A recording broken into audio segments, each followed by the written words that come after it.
Ton ಟಡಾನ್ ತಗೊಳ್ಳಿ sweets. ನಿಮ್ಮ ಬಾಯಾರಿಕೆಯಿಂದ ಹರೀಶನ್ಗೆ ಕೆಲಸ ಸಿಗೋ ಥರ ಇದೆ. ಸಿಗೋ ಥರ ಏನು, ಆಲ್ಮೋಸ್ಟ್ ಕನ್ಫರ್ಮೇ. ಭಾವನಾ, ನೀನು ಹೇಳ್ದೆ ಅಲ್ವಾ ಅವ್ನು ಖಂಡಿತ ಬದಲಾಗೇ ಆಗ್ತಾನೆ ಅಂತ. ಹಾಗೆ ಅವ್ರು ಬದಲಾದ್ರು.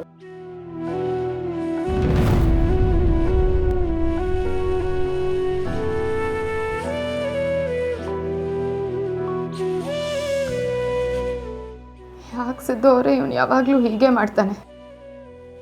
ಸಿಂಚನ ಅವನ ಮೇಲೆ ಎಷ್ಟೆಲ್ಲ ಆಸೆಗಳು ಇಟ್ಕೊಂಡಿದ್ದಾಳೆ. ಇವತ್ತಲ್ಲ ನಾಳೆ ಬದಲಾಗ್ತಾನೆ ಅಂತ ಕನಸಿಟ್ಕೊಂಡಿದ್ದಾಳೆ. ಅದ್ರ ತಕ್ಕ ಹಾಗೆ ಬಾಂಬೆಗೆ ಇಂಟರ್ವ್ಯೂಗೆ ಹೋಗ್ತಿದ್ದಾನೆ ಅಂತ ಅವಳಷ್ಟೆಲ್ಲ ಖುಷಿ ಪಟ್ಲು. ಮನೆಗೆ ಬಂದು ನಮಗೆ ಸಿಹಿ ಹಂಚಿದ್ಲು. ಆದರೆ ಇವನು ಎಲ್ಲದನ್ನು ಒಂದೇ ದಿನದಲ್ಲಿ ಹಾಳು ಮಾಡಿಬಿಟ್ಟ. ಇವನಿಂದ ಅವಳು ಇನ್ನೆಷ್ಟು ನೋವು ಅನುಭವಿಸ್ಬೇಕು. ಈಗ ಅವಳು ಪ್ರೆಗ್ನೆಂಟು. ಇಂಥ ಸಮಯದಲ್ಲಿ ಅವಳಿಗೆ ಸುಳ್ಳು ಹೇಳೋ ಅವಶ್ಯಕತೆ ಇತ್ತಾ ಹೇಳಿ? ಇವನ್ನ ಅಷ್ಟೆಲ್ಲ ನಂಬಿರೋ ಅವಳಿಗೆ ಮೋಸ ಮಾಡೋಕ್ಕೆ ಹೇಗೆ ಮನ್ಸು ಬಂತು ಇವನಿಗೆ? ನಮ್ಮವರೇ ನಮ್ಮ ಬೆನ್ನಿಗೆ ಚೂರಿ ಹಾಕಿದಾಗ ಅದನ್ನು ಹೇಗೆ ಸಹಿಸ್ಕೊಂಡಿರೋದು ಸಿದ್ದು ಅವರೇ? ಕೆಲವರು ಹಂಗೆ ಮೇಡಮ್ ಅವರೇ, ಎಷ್ಟು ಹೇಳಿದ್ರು ಬದಲಾಗೋದಿಲ್ಲ. ಆದರೆ ಒಂದು ದಿನ ಬರ್ತದೆ, ಆಗ ಅವ್ರಿಗೆ ನಾವು ಏನು ತಪ್ಪು ಮಾಡಿದ್ದೀವಿ ಅನ್ನೋದು ಗೊತ್ತಾಗುತ್ತೆ. ಆಗ ಅವರು ಬದಲಾಯ್ತಾರೆ. ತಾವಾಗೆ ಒಳ್ಳೆಯವರಾಗಬೇಕು ಅನ್ನೋ ಬದಲಾವಣೆ ಬರೋವರೆಗೂ ಅವ್ರನ್ನ ಯಾರೂ ಬದಲಾಯಿಸೋಕ್ಕಾಗೋದಿಲ್ಲ ಮೇಡಮ್ ಅವರೇ. ಇಲ್ಲ ಸಿದ್ದು ಅವರೇ, ಅವ್ನು ನಡ್ಕೋತಿರೋ ರೀತಿ ನೋಡಿದ್ರೆ ಅವ್ನು ಬದಲಾಗ್ತಾನೆ ಅಂತ ಅನ್ನಿಸ್ತಿಲ್ಲ. ಅವ್ನು ಬದಲಾಗಕ್ಕೆ ಒಂದು ಜೀವನೇ ಬಲಿಯಾಗುತ್ತೆ ಅಂತ ಅನ್ನಿಸ್ತಿದೆ. ಅಯ್ಯೋ, ಹಂಗೆಲ್ಲ ಹೇಳ್ಬಿಡಿ ಮೇಡಮ್ ಅವರೇ, ಅವ್ರು ಖಂಡಿತ ಬದಲಾಯ್ತಾರೆ. ಮೇಲೆ ಕೂತಿರೋನು ಎಲ್ಲನೂ ಗಮನಿಸ್ತಾ ಇರ್ತಾನೆ. ಅವ್ನಿಗೆ ಯಾರು ನೋವು ಏನು ಅಂತ ಅರ್ಥ ಆಗುತ್ತಲ್ವಾ? ಆ ನೋವು ನಾವು ದೂರ ಮಾಡೋದಕ್ಕಾದರೂ ಖಂಡಿತ ಬದಲಾಯಿಸ್ತಾರೆ. ನೀವು ಹೇಳ್ದಾಗಾದರೆ ಸಾಕು ಸಿದ್ದು ಅವರೇ. ನನಗೆ ಯಾಕೋ ಸಿಂಚನಂಗೆ ಮುಖ ತೋರ್ಸೋಕ್ಕೇ ಒಂಥರ ಆಗ್ತಿದೆ. ನನ್ನ ತಮ್ಮನಿಂದ ಅವಳು ಇಷ್ಟೆಲ್ಲ ನೋವು ಅನುಭವಿಸ್ತಾ ಇದ್ದಾಳೆ. ನನಗೆ ಎಷ್ಟು ನೋವು ಆಗ್ತಿದೆ ಅಂದರೆ ಅವಳಿಗೆ ಇನ್ನೆಷ್ಟು ನೋವು ಹಾಕಬೇಡ. ಹೇಳಿದ್ನಲ್ಲ ಮೇಡಮ್ ಅವರೇ, ಎಲ್ಲ ನೋವಿಗೂ ಒಂದು ಅಂತ್ಯ ಅಂತ ಇರುತ್ತೆ. ಅದು ಬರೋವರೆಗೂ ನಾವೇ ಕಾಯಬೇಕು. ಅಷ್ಟಾದರೆ ಸಾಕು ಸಿದ್ದು ಅವರೇ. ನೋಡ್ದ ನೀನು ಗಂಟ ಮಾಡ್ಕೊಂಬಂದಿರೋ ಕೆಲಸನ? ಆ ಬಡ್ಡಿ ಐದನಿಗೆ ಈ ಜನ್ಮದಲ್ಲಿ ಬುದ್ಧಿ ಬರೋಕ್ಕಿಲ್ಲ ಕಣವ. ನಾನು ಆಗಲೇ ಹೇಳಿಲ್ಲ ನಿನಗೆ, ಅವ್ನಿಗೆ ಯಾವ ಕೆಲಸನೂ ಸಿಕ್ಕಿರೋದಿಲ್ಲ. ನಿನ್ನ ಹತ್ರ ದುಡ್ಡು ಕಿತ್ಕೊಳಕ್ಕಿದ್ರೆ ನಾಟಕ ಆಡಿರ್ತಾನೆ ಅಂತ. ನೋಡು, ಅದೇ ನಿಜ ಆಗೋಯ್ತು. ಅದೇನು ಅಂತ ಬಡ್ಡಿ ಐದನ್ ನಂಬ್ತೀಯವ ನೀನು? ಯಾಕೆ ಬಾವ ಹಿಂಗೆ ಮಾಡಿರಿ? ಅವಳು ನಂಬಿಕೆಗೆ ಮೋಸ ಮಾಡಕ್ಕೆ ನಿಮ್ಗೆ ಮನ್ಸು ಹೆಂಗೆ ಬಂದದು? ಹರೀಶ್ ಅವರೇ, ನೀವು ಮಾಡಿದ್ದು ಸ್ವಲ್ಪನೂ ಸರಿ ಇಲ್ಲ. ಅಲ್ಲಿ ಅವಳ ಪರಿಸ್ಥಿತಿ ಏನು ಅಂತ ಗೊತ್ತಿದ್ರು ಹೀಗೆಲ್ಲ ಮಾಡ್ತಿದ್ದೀರಲ್ಲ, ನಿಮಗೆ ಸ್ವಲ್ಪನೂ ನಾಚಿಕೆ ಅನ್ನೋದೇ ಇಲ್ವಾ? ಯಾಕರಿ, ಯಾಕೆ ನನಗೆ ಸುಳ್ಳು ಹೇಳ್ದೆ? ನಿನ್ನ ನಂಬಿದ್ದಕ್ಕೆ ನನಗಿದೇನಾ ಬಹುಮಾನ? ನಿನಗೆ ಕೆಲಸ ಸಿಕ್ಕಿದೆ ಅಂತ ಎಲ್ರಿಗೂ ಸ್ವೀಟ್ ಹಂಚ್ಕೊಂಡು ಖುಷಿ ಪಟ್ಟಿದ್ದೆ. ಆದರೆ ಆ ಖುಷಿ ಇಷ್ಟು ಬೇಗ ಮಣ್ಣಾಗತ್ತೆ ಅಂತ ನಾನು ಎಕ್ಸ್ಪೆಕ್ಟೇ ಮಾಡಿರಲಿಲ್ಲ. ಎಲ್ಲರೂ ನಿನಗೆ ಬಾಯಿಗೆ ಬಂದಾಗ ಬೈತಿದ್ರು, ಅವಮಾನನೂ ಮಾಡ್ತಿದ್ರು. ಆದರೆ ಯಾವತ್ತಾದ್ರೂ ನಾನು ಮಾತಾಡಿದ್ದೀನ, ಅವಮಾನ ಮಾಡಿದ್ದೀನ? ಇಲ್ಲ, ಅವನನ್ನು ಚೆನ್ನಾಗಿ ನೋಡ್ಕೋತಾನೆ ಅಂತ ಎಲ್ಲದಕ್ಕೂ ಸಪೋರ್ಟ್ ಮಾಡಿದ್ದೀನಿ. ಆದರೆ ಇವತ್ತು ಯಾಕೆ ನನ್ನ ಬೆನ್ನಿಗೆ ಚೂರಿ ಹಾಕಿದೆ?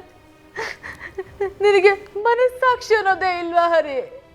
ಯಾಕೆ ಹೊಟ್ಟೆ ಉರಿಸ್ತಿದ್ಯಾ? ಆ ಮನೆಯಾಳಿಗೆ ಮನಸ್ಸಾಕ್ಷಿ ಎಲ್ಲವೈತೆ? ಅವನು ಮನುಷ್ಯನ ರೂಪದಲ್ಲಿರೋ ಪ್ರಾಣಿ ಕಣವ. ಅವನಿಗೆ ಹಿಂಗೆಲ್ಲ ಹೇಳಿದ್ರೆ ಬುದ್ಧಿ ಕಲಿಯಾಕಿಲ್ಲ. ಅವ್ನು ಹಿಡ್ಕೊಂಡು ನಾಳೆ ತರ್ಕದ್ರೆ ಬುದ್ಧಿ ಕಲಿಯೋದು. ಲೇ ಮರ್ಗೌಡ, ಎಲ್ಲ ಅವ್ನು ಹೇಳಿದೆಲ್ಲ ಕೆಲ್ಸ್ಕೊಂಡು ನಿಂತಿದ್ಯಾ? ಆ ಬಡ್ಡಿ ಅದನ್ನ ಕತ್ತಿ ಬಡ್ಡಿ ಇಟ್ಕೊಂಡು ನಾಳೆ ತದಕ್ಲ. ನಮ್ಮನೆ ಬಿಟ್ಟು ಅನ್ನ ತಿನ್ಕೊಂಡು ನಮ್ಮನೆ ಮಾನ ಮರೋದನ್ನ ಊರಲ್ಲೆಲ್ಲ ಹರಾಜಾಗ್ತಾವನೆ. ತದಕ್ಲ ಅವನ ಅಪ್ಪಯ್ಯ ಭಾವ. ನೀನು ತದಕ್ತೈತೆ ಪರವಾಗಿಲ್ಲ ಬಿಡ್ಲಾ. ನನ್ನ ಮಗಳು ಮೋಸ ಮಾಡಿರೋದಕ್ಕೆ ನಾನೇ ಪ್ಲೀಸ್,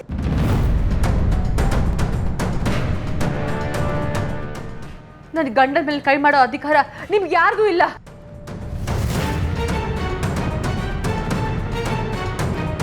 ನಮ್ಮವರೇ, ಕರ್ಕೊಂಡು ಹೋಗ್ತೀನಿ, ಸಿನಿಮಾ ತೋರಿಸ್ತೀನಿ, ಊಟ ಮಾಡಿಸ್ತೀನಿ, ಸುತ್ತಾಡಿಸ್ತೀನಿ ಅಂತ ಏನೇನೋ ಆಸೆ ಹುಟ್ಟಿಸಿದ್ದೆ. ಆದರೆ ಇನ್ನೆಲ್ಗೋ ಕರ್ಕೊಂಡೋಗಿ ಆ ಖುಷಿನೇ ಕಿತ್ಕೊಂಡ್ಬಿಟ್ಟೆ. ನನ್ನ ಕ್ಷಮಿಸ್ಬಿಡಿ ಮೇಡಮ್ ಅವರೇ. ಸಿದ್ದು ಅವರೇ, ನೀವು ಯಾಕೆ ಕ್ಷಮೆ ಕೇಳ್ತಿದ್ದೀರಾ? ನೋಡಿ, ಇವತ್ತು ನೀವು ನನ್ನನ್ನು ಅಲ್ಲಿ ಕರ್ಕೊಂಡು ಹೋಗದೆ ಇದ್ದಿದ್ರೆ ಇವನ ಬಂಡವಾಳ ಏನು ಅಂತ ನಮ್ಗೆ ಗೊತ್ತಾಗ್ತಿರ್ತಿತ್ತ? ನಾವು ಅಲ್ಲಿಗೆ ಹೋಗಿದ್ದಕ್ಕೆ ತಾನೇ ಇವನು ಎಂಥವನು ಅಂತ ಗೊತ್ತಾಗಿದ್ದು. ಆಗಿದ್ದೆಲ್ಲ ಒಳ್ಳೇದಕ್ಕೆ ಅಂದ್ಕೊಳ್ಳಿ. ನಾವು ನಮ್ಮ ಖುಷಿನ ಇನ್ನೊಂದಿನ ಸೆಲೆಬ್ರೇಟ್ ಮಾಡೋಣ. ಆದರೆ ಇವನ್ನ ಹೀಗೆ ಬಿಟ್ಟರೆ ಇನ್ನೇನು ಅನಾಹುತ ಮಾಡ್ಕೋತಾನೋ ಅಂತ ಭಯ ಆಗ್ತಿದೆ. ಬಿಡಿ ಮೇಡಮ್ ಅವರೇ, ಅವ್ರು ಮಾಡಿದ್ದನ್ನು ಅವರೇ ಅನುಭವಿಸ್ತಾರೆ. ಈಗಲಾದರೂ ನಾವು ಹೊರಗಡೆ ಹೋಗ್ಬರೋಣವಾ? ಬೇಡ ಸಿದ್ದು ಅವರೇ, ಮನಸ್ಸು ಸರಿ ಇಲ್ಲ ಅಂದಮೇಲೆ ಎಲ್ಲಿ ಹೋದರೂ ಸಮಾಧಾನ ಇರಲ್ಲ. ಸಾಧ್ಯ ಆದರೆ ನೀವು ನನಗೆ ಒಂದು ಮಳ ಮಲ್ಗೆ ಹೂ ತಂದು ಕೊಡ್ತೀರಾ? ಹಂಗಲ್ಲ ಮೇಡಮ್ ಅವರೇ, ಈಗ ನಾವಿಬ್ಬರು ಹೊರಗಡೆ ಹೋದರೆ ನೀವು ಯೋಚನೆಯಿಂದ ಹೊರಗೆ ಬರ್ತೀರಾ, ಅದಕ್ಕೆ ಹೊರಗಡೆ ಹೋಗೋಣ ಅಂತ ಹೇಳ್ತಿರೋದು. ಸಿದ್ದು ಅವರೇ, ನೀವು ನನ್ನ ಸಮಾಧಾನಕ್ಕೆ ಹೊರಗೆ ಹೋಗೋಣ ಅಂತ ಹೇಳ್ತಿದ್ದೀರಾ ಅಥವಾ ನಿಮ್ಮ ಸಮಾಧಾನಕ್ಕೆ ಹೊರಗೆ ಹೋಗೋಣ ಅಂತ ಹೇಳ್ತಿದ್ದೀರಾ? ಸಿದ್ದು ಅವರೇ, ನೀವು ಎಷ್ಟು ಸ್ಟ್ರಾಂಗು ಅಂತ ನನಗೆ ಗೊತ್ತು. ಆದರೆ ಈ ವಿಚಾರದಲ್ಲಿ ನಿಮಗೂ ತುಂಬ ಬೇಜಾರಾಗಿದೆ ಅಲ್ವಾ? ಸಿಕ್ಕಾಪಟ್ಟೆ ಬೇಜಾರಾಯ್ತದೆ ಮೇಡಮ್ ಅವರೇ. ಅಕ್ಕನ ಕಣ್ಣಲ್ಲಿ ನೀರು ಹಾಕಿಸಿದವ್ರನ್ನ ಯಾವನ್ನೂ ನಾನು ಸುಮ್ಮನೆ ಬಿಟ್ಟಿಲ್ಲ. ಆದರೆ ಈಗ ಆಗಲ್ಲ. ಹೊರಗಡೆ ಅವ್ರನ್ನಾದರೆ ಒಡೆದು ಹಾಕ್ಬಿಡ್ಬೋದು, ಆದರೆ ಮನೆಯವ್ರನ್ನ ಹೊಡೆಯೋದಕ್ಕೂ ಆಗೋದಿಲ್ಲ, ಆ ನೋವನ್ನು ಅನುಭವಿಸೋಕ್ಕೂ ಆಗೋದಿಲ್ಲ. ಅದಕ್ಕೆ ಎಲ್ಲ ಸಹಿಸ್ಕೊಂಡಿದ್ದೀನಿ. ಆದರೆ ಅಕ್ಕನ ಪರಿಸ್ಥಿತಿ ನೋಡಿದ್ರೆ ಕುಸ್ತು ಬೀಳೋವಾಗತ್ತೆ.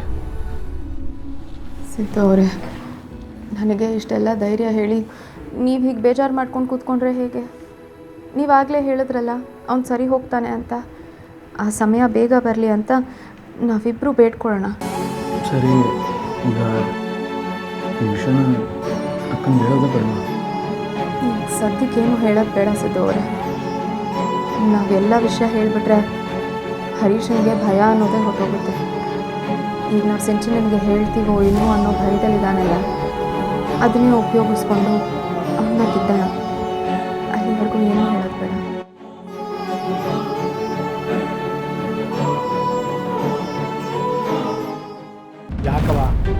ಯಾಕವ ಹಿಂಗೆಲ್ಲ ಮಾತಾಡ್ತಾ ಇದ್ಯಾ? ಅಲ್ಲ ಕಣವ, ನಿನಗೆ ಮೋಸ ಮಾಡೋ ಅಧಿಕಾರ ಅವ್ನಿಗೆ ಇರಬೇಕಾದ್ರೆ ಅವ್ನು ಮೋಸ ಮಾಡಿ ಅವ್ನಿಗೆ ದಂಡಿಸೋ ಅಧಿಕಾರ ನನಗೆ ಇಲ್ವೇನವ?